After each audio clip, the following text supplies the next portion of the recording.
प्रश्न काय आपला 640 किलोमीटर अंतर कापण्यासाठी एका गाडीला 40 किलोमीटर प्रति तास या वेगाने गेल्यास किती वेळ लागेल? या प्रश्नामध्ये मला काय काढायचंय? वेळ. बेसिक फॉर्म्युला काय आहे? D is TV. D equal to T into V. D काय आहे?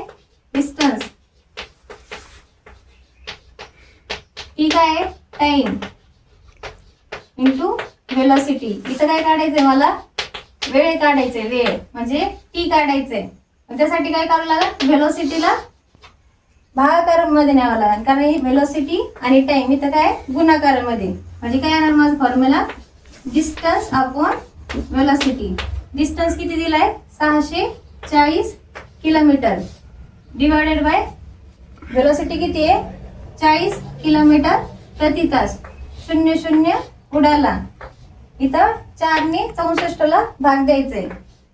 4 1 4. किती उरले? 6 मधून 4 गेल्यावर 2 उरले. नेक्स्ट संख्या किती आहे? 4. 4 त्याच्यावर ठेवायची. किती झाले संख्या? 24. मग 4 ने डायरेक्ट भाग द्यायचा. 4 1 4. 4 7 24. म्हणजे किती आले? 16 तास. म्हणजे माझं उत्तर किती आलं फायनल? 16 तास.